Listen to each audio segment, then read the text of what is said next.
Good evening and welcome back to Empty Cloud Monastery. My name is Bhante Suddhāso and we'll be looking at another discourse of the Buddha. So we'll start with homage to the Buddha and I'll read through the discourse and give some explanation. And I'll take questions at the end, so feel free to type in questions at any time. So we'll start with homage to the Buddha. Namo tassa bhagavato arahato samma sambuddhassa. Namo tassa bhagavato arahato samma sambuddhassa. Namo tassa bhagavato arahato samma sambuddhassa. Buddhang dhammang sanghang namassami. Okay, so the discourse for this evening is the Saṅgāravasutta from the Samyutta Nikaya, chapter 46, sutta number 55. So this is a discourse between the Buddha and a Brahmin named Saṅgārava, which is what the discourse is named after. So I'll begin the discourse. This is an old classic. It's commonly cited. So it says, at Savatthi. Then Saṅgārava the Brahmin went up to the Buddha and exchanged greetings with him. When the greetings and polite conversation were over, he sat down to one side and said to the Buddha, Sir Gautama, what is the cause and what is the reason why sometimes even hymns that are long practiced do not come to mind, let alone those that are not practiced? And why is it that sometimes even hymns that are long unpracticed come to mind, let alone those that are practiced? So this is the opening of the sutta. So a couple things to note. First off is the way the person approaches and addresses the Buddha indicates that this person was not themselves a Buddhist. They approached the Buddha and greeted him and had some polite conversation, but they did not pay respects. They did not bow. They did not make any show of veneration at all. And also they addressed the Buddha as in Pali, it's Bo Gautama. So Bo is just a relatively neutral title, a bit like Mr. And Gautama is just the Buddha's clan name. So it's kind of like saying like, well, hello, Mr. Smith. Just kind of a very generic way of addressing another person. There's no indication here of respect. There's no deliberate disrespect, but there's no respect. So this Brahmin Saṅgārava is speaking to the Buddha as though the Buddha was just another random guy, just another random person. So it's kind of like, what is the cause, Mr. Smith? What is the reason? It's just a very ordinary way of talking to an ordinary person. So again, this indicates that this Brahmin was not a Buddhist and didn't have any particular regard for the Buddha. Nonetheless, this Brahmin is asking the Buddha a question. And it's actually a question about memory. But the Buddha turns it into an answer about meditation practice, as you'll see, which is quite interesting. So the Brahmin is talking about the practice of chanting. And he's pointing out the fact that sometimes, even though we've spent a lot of time memorizing and reciting a particular chant, sometimes it doesn't come to mind. We forget words or we space things out. But other times, there might be a chant which we haven't done in a really long time or that we haven't practiced well, but it comes easily to mind. So he's asking the Buddha, why is this? And the Buddha says, Brahmin, there is a time when your mind is overcome and mired in sensual desire, and you do not truly understand the escape from sensual desire. At that time, you do not truly know or see what is good for yourself, good for another, or good for both. And even hymns that are long practiced do not come to mind, let alone those that are not practiced. And the Buddha gives a metaphor. He says, suppose there was a bowl of water that was mixed with dye, such as red lac, turmeric, indigo, or rose. Even a person with clear eyes, checking their own reflection, would not truly know it or see it. In the same way, when your heart is overcome and mired in sensual desire, and you do not truly understand the escape from sensual desire, you do not truly know or see what is good for yourself, good for another, or good for both. And even hymns that are long practiced do not come to mind, let alone those that are not practiced. So this is the first simile that he gives. So the Buddha is saying, well, one reason why you might have a hard time remembering your chanting is when your mind is overcome with sensual desire. When you're constantly fixated with passion for sensuality. So the Pali word here is actually kama raga. Translating it as sensual desire is not quite right. So kama does mean sensuality, but the word raga means like passion, obsession. So kama raga means the mind is full of passion for sensuality. So it's a bit stronger than just desire. And it says kama raga parayuttita. Parayuttita means completely enveloped. So a mind completely enveloped with passion for sensuality. So when the mind is completely enveloped with passion about sensuality, then yeah, of course you're going to forget your chanting.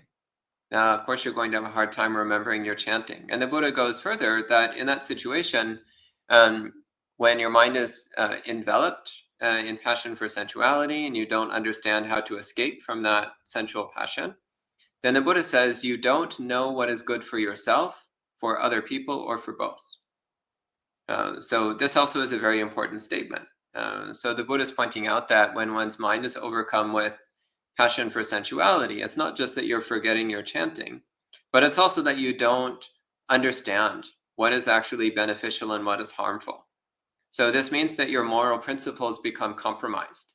And you might start thinking in erroneous and immoral and harmful ways, which then might lead to you speaking and acting in harmful and immoral and erroneous ways. And the imagery the Buddha gives is again water that's been mixed with dyes. So the dyes he gives as examples are red, yellow, blue, and pink. So these are all things which, when you mix it with water, it makes the water colorful, perhaps, interesting, beautiful, even appealing colors. So these are all beautiful colors that he's talking about.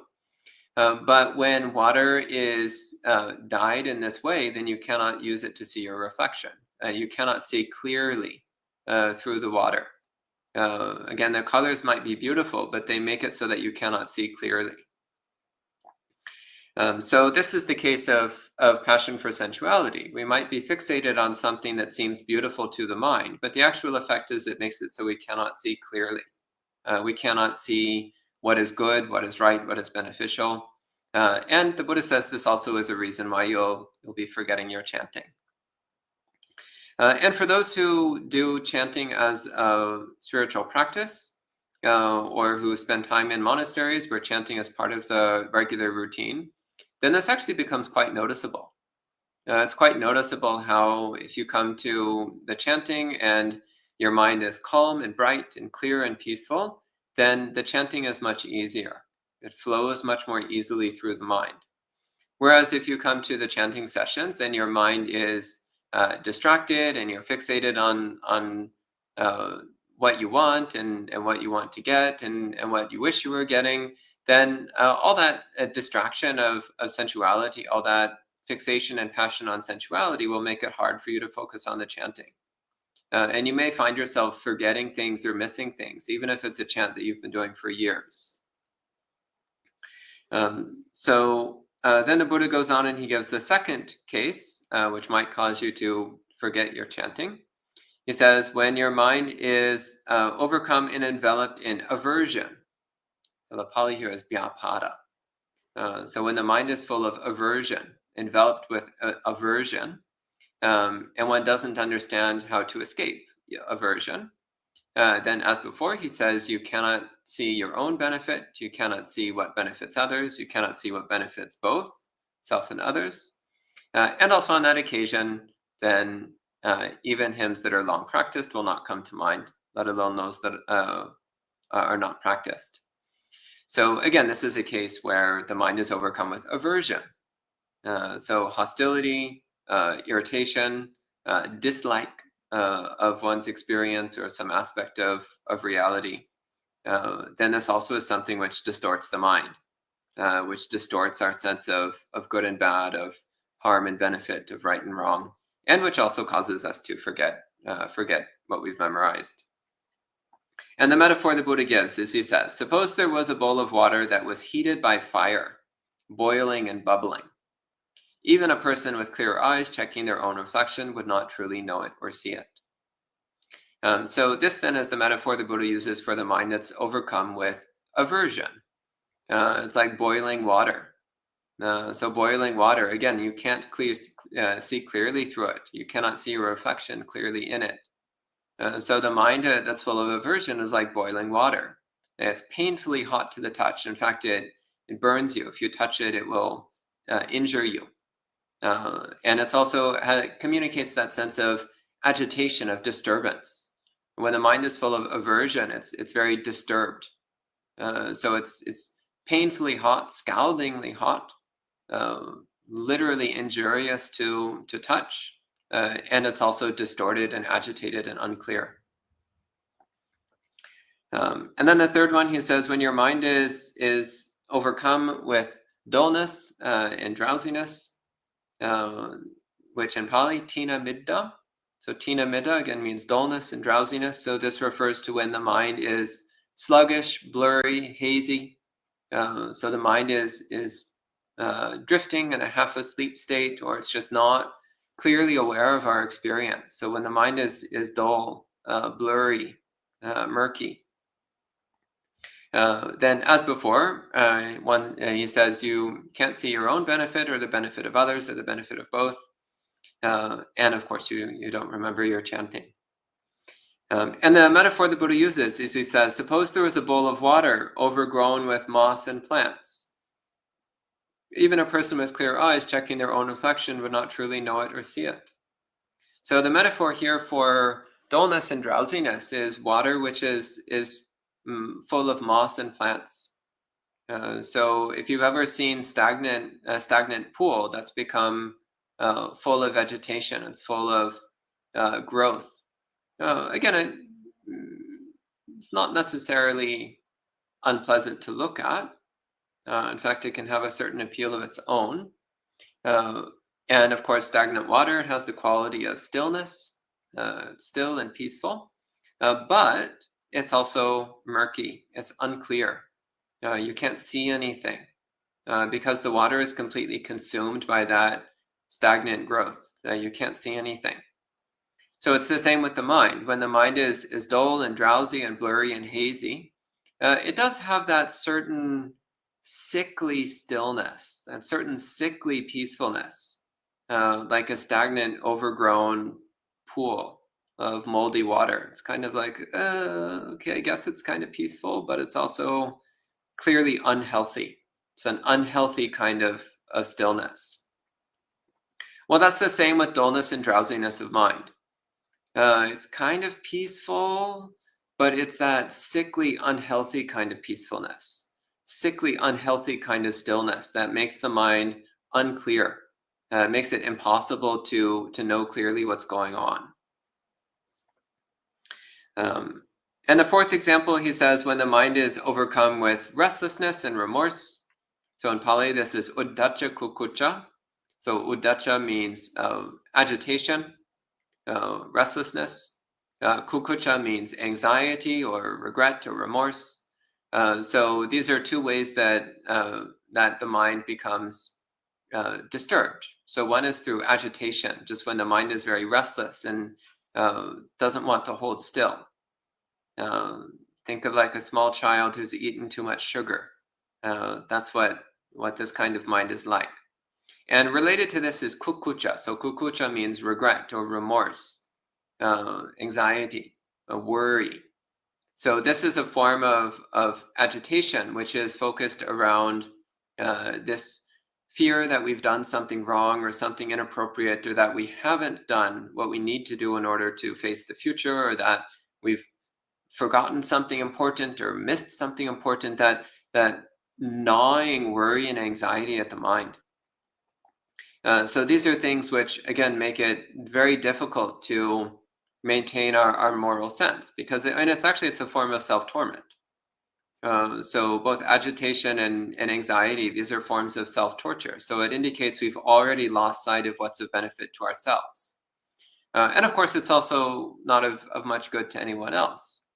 When we're consumed by anxiety and worry, then we actually can't be present for other people in a way that's helpful to them. So this is another example of a way that, again, we can get completely lost in useless state of mind, which both, again, obstructs our ability to remember our chanting, but more importantly, it breaks our moral sense. It breaks our wisdom sense. So the metaphor the Buddha gives is, he says, suppose there was a bowl of water stirred by the wind, churning, swirling, and rippling. Even a person with clear eyes checking their own reflection would not truly know it or see it. So again, the Buddha continues with his metaphors of water. So here the water is being whipped by the wind. So if you've ever seen a pool of water where initially it's still and clear, you can see the reflection of the sky in it, but then the wind picks up and starts sending ripples and waves across the surface of the water. And the surface of the water becomes frothy and disturbed, and you can no longer clearly see any reflection in it. In the same way, when the mind is disturbed by agitation and anxiety, then it can no longer see clearly. And then the third one, he says, the fifth one, he says, when your mind is immersed in skepticism, in doubt. So the Pali is vicikicca. So this again is a case where, again, the mind is consumed with doubt, especially skepticism about the Dhamma, skepticism about the validity of the Buddha's instructions. And when the mind is constantly rolling around in skepticism about the Dhamma, then in that case, we're not actually applying the Dhamma. And therefore, we're not able to benefit from it. We're not able to derive its proper effects. And the mind is therefore not able to see clearly. It's not able to actually experience the Dhamma because it's not applying it. And the metaphor the Buddha gives, he says, suppose there was a bowl of water that was cloudy, murky, muddy, and hidden in darkness. Even a person with clear eyes checking their own reflection would not truly know it or see it. So again, this again is, you'll notice that each metaphor is directly connected to the hindrance it's related to. So here the hindrance is something cloudy, murky, muddy, and hidden in darkness. So this is what happens then when we're rolling around in skeptical thoughts, doubting thoughts, when we're constantly going like, well, is the Buddhist teachings actually correct? Is this really beneficial? Is it really worth doing what I'm doing? Is this meditation practice just a waste of time? Why am I even doing chanting? What is all, like when we're rolling around in those thoughts, it's like the mind is obscured in darkness. The mind is not capable of seeing the light of wisdom. And the Buddha says, he says, Brahmin, this is the cause and the reason why sometimes even hymns that are long practiced do not come to mind, let alone those that are not practiced. So again, the Buddha's taking the Brahmin's question, this simple question about why is it that I sometimes can't remember my chanting and other times I can? And the Buddha's turning it into a much deeper investigation, which is investigating what states of mind obstruct its clarity, obstruct its moral capacity, obstruct its conscience, obstruct its wisdom. And those 5 states are in fact what we call the 5 hindrances, the 5 nivarana in Pali. So kama raga, so passion about sensuality, vyapada, which is aversion, tina midda, which is dullness and drowsiness, uddhacca kukucca, agitation and anxiety, and then vicikicca, which is skeptical doubt. And then the Buddha says, there's a time when your mind is not overcome with passion for sensuality, and you do understand the escape from passion for sensuality. At that time, you truly know and see what is good for yourself, good for others, and good for both. And even hymns that are long unpracticed come to mind, let alone those that are practiced. So this is then the positive side. He's like, well, when your mind is not overcome with passion for sensuality, then again, your moral sense works, your wisdom functions, your mind can know and see things clearly, and side bonus, it's also easier to remember your chanting. And so this is the case of water, which is not mixed with colored dyes. And then he gives the same example with each of the others. So mind that's not overcome with aversion, not overcome with dullness and drowsiness, not overcome with agitation and anxiety, and finally not overcome with skeptical doubt. And then the Buddha concludes with making a brief statement about 7 positive factors to cultivate. So now that he's laid out 5 hindrances that we should try to avoid, that we should work to free the mind from, the Buddha then briefly lists 7 things that we should try to cultivate. And he says, these 7 factors of awakening are not obstacles. So that means not hindrances, not corruptions of the mind. So these are not nivarana.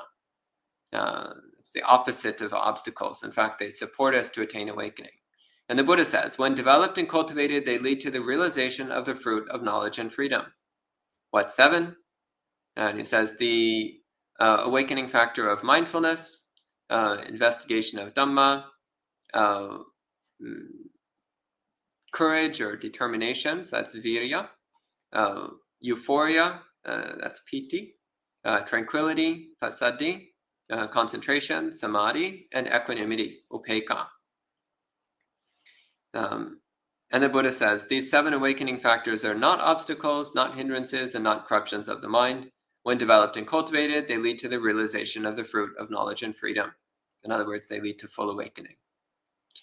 And the sutta concludes, when he said this, Saṅgārava said to the Buddha, excellent, Sir Gautama, excellent, Sir Gautama. And then he praises the Buddha's instructions and says that, from this day forth, may Sir Gautama remember me as a lay follower who has gone for refuge for life. So at the end of this discourse, Saṅgārava decided to become a lay disciple of the Buddha for the rest of his life. So that's the end of the discourse. We can respect the sutta with 3 sadhus, and I'll see if there's any questions. Sadhu, sadhu, sadhu. And hello to the people joining in online. Hello to Brian, Sean, Kumu, Mary, Vanessa, Manal, Ryan, Jayanta, Kauser Friend, Gita, Maria, Bhumika, Nancy, and anyone else who's joining in. I don't see any questions, so I think we can just go ahead and conclude the session at this time. And if you have any lingering questions, you're welcome to bring them to Monk Chat Friday evening. So we'll go ahead and conclude at this time, and we'll see you next time.